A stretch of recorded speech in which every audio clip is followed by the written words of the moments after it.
La diabetes es responsable del 44% de los nuevos casos de insuficiencia renal y más del 35% de las personas de 20 años o más con diabetes padecen enfermedad renal crónica. Y aquí estamos ya de regreso platicando en algún tema que dejamos por ahí pendiente, Ricardo, sobre aspectos farmacológicos y que la sociedad probablemente cuando busca una atención para una enfermedad renal, que muchas veces el paciente llega a nosotros, Ricardo, por una contrarreferencia, ¿sí? En donde el paciente ya tiene un nivel o un rango de urea o de creatinina fuera de los valores promedios. A veces no volteamos a ver con lupa un examen general de orina, pero la revolución farmacológica en la cual has sido tú un parteaguas, porque sé que has trabajado en investigación biomédica, por lo tanto te ha dado un grado de experiencia diferente en el ámbito de la salud renal y que creo que eso nos permite tener un ejercicio. Y dijiste hace rato, al paciente que le decimos que no se angustie cuando vea que el comportamiento renal entre sus rangos de urea y creatinina puedan inicialmente tener un comportamiento discrepante, le puedo decir de algún modo. Pero ¿cómo explicarle a la gente que tenemos que voltear a ver con atención lo que estamos queriendo cerrar como puertas dentro del riñón con fármacos de nueva generación? Hay 3 grupos farmacológicos actuales. Número 1 son los ISGLT2, que eran los que te comentaba. Hay otro que son los inhibidores de receptores de aldosterona, que es la finerenona. Y otros medicamentos que hay son los GLP-1. Los GLP-1 también tienen un impacto benéfico en la función renal. ¿Por qué? Porque, número 1, nos ayudan al control glucémico. Número 2, nos ayudan en el descenso de grasa corporal. Entonces, el tener un índice mayor de masa corporal mayor también nos genera mayor daño renal. ¿Sí? Esto es por hiperfiltración. Y eso lo vemos con pacientes que a veces que tienen un índice de masa corporal de 35, 40, 45, 50, que traen proteinuria. No tienen diabetes o no tienen un problema así como tal de diabetes, pero sí la obesidad nos genera un trabajo acelerado de los riñones y eso va a generar un desgaste, y ese desgaste lo vamos a ver como proteínas en la orina. Entonces, retomando el punto que decías, la pauta inicia en el tratamiento de diabetes y enfermedad renal. Obviamente hay que hacerlo lo más temprano posible. Pero los pacientes que llegan con proteinuria, con una albúmina creatinina, que es una medición que se hace en una sola muestra de orina y que a veces nos lleva 40 a 50 minutos procesarla en el laboratorio, a veces menos.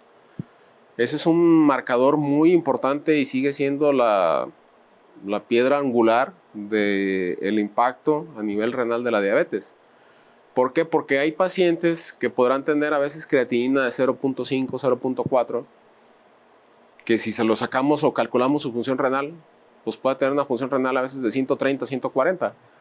Y no es que nos pongamos felices porque esos riñones están funcionando de más, sino porque ya traemos un problema y de esa manera se está manifestando el riñón. Ya cuando revisamos la orina y vemos las proteínas y vemos este problema, nos damos cuenta de que ya traemos enfermedad renal. Entonces, que actualmente no se hace, pero si hiciéramos biopsias de riñón en pacientes con detección de enfermedad renal, ¿y con diabetes? Al momento del diagnóstico de la diabetes, yo te puedo decir que el 100% van a tener mínimo 2, 3 marcadores histológicos de que ya hay un daño en los riñones. Entonces, sí hay pacientes que normalmente nunca desarrollan proteinuria, sí en ellos se puede generar enfermedad renal, sí. O sea, sí hay un grupo pequeño de pacientes que nunca salen del umbral fisiológico de albuminuria, que sería menor de 30 miligramos gramo, pero aún así vamos a ver un deterioro poco a poco de la función renal. A veces eso está un poquito controversial en los congresos, porque hay quien dice que eso no tiene que ver con diabetes, que son otros factores que van dañando los riñones, etc. Pero finalmente no hay paciente con diabetes que no tenga complicaciones, o va a tener complicaciones vasculares, que va a empezar con faltas de circulación arterial, y va a tener amputaciones, y va a tener problemas. O el otro marcador que tenemos también de enfermedad renal de diabetes es la neuropatía, que nos va a generar o entumecimiento o adicionalmente a esto una hipersensibilidad. O la otra es que también nos generan trastornos digestivos.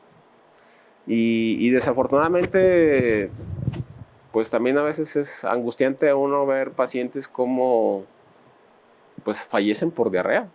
Y les das toda la farmacia que hay y todos los medicamentos que hay y no cede la diarrea y no cede y no cede y no cede y no cede. Y la diarrea genera un desgaste de la mucosa intestinal, un deterioro nutricional y se van por eso. Entonces, yo creo que la pauta inicial es cuando a uno lo diagnostican con diabetes, es saber que vienen problemas hacia adelante, pero que esos problemas se pueden evitar. Porque desafortunadamente lo que seguimos encontrando, y yo creo que tú no vas a dejar mentir, nuestros pacientes llegan con una negación que creen que vamos a tener una pastilla milagrosa que les va a dar la pauta para que sigan con los alimentos o la forma de alimentación nociva, el sedentarismo, y no les va a pasar nada. O sea, cuando eso fue la causa de que los llevó a la enfermedad renal y a la diabetes. Fíjate, ahorita dijiste algo de los pacientes que llegan y la pregunta que hacen muchos pacientes con enfermedad metabólica como la diabetes, específicamente diabetes e hipertensión. Doctor, entonces todo paciente con diabetes e hipertensión, por lo menos una vez al año, una revisión con exámenes generales, perfil de lípidos, perfil tiroideo, una química clínica con pruebas de funcionamiento hepático y una determinación de microalbúmina en una sola micción para sacar la relación creatinuria-albuminuria, ¿cierto? Sí. Que ha venido a ser el estándar de oro en el ambiente médico porque la microalbúmina es la expresión clara de la proteína que puede tirar el riñón, ¿cierto? Sí. Digo, esa es la parte en la que de alguna manera tenemos que cuadrarles a ustedes que la medicina no es una ciencia exacta, tiene una parte artística, pero si a usted le explicamos que si usted se monitorea una vez al año con estos marcadores, podemos detectar de manera más temprana un comportamiento de si hay en la orina, si las células que encontramos de la sangre vienen del riñón, si encontramos células inflamatorias, células epiteliales, si hay infecciones en la orina, que muchas veces podemos pasar desapercibida médicamente, pero que sin embargo una detección a tiempo puede cambiar el pronóstico de las cosas. Hoy por hoy, entiendo que los medicamentos de los que hablábamos de nueva generación lograron entrar al cuadro básico, pero empieza ese jugueteo institucional en donde desafortunadamente el seguimiento no se logra dar de manera apropiada o de manera conveniente.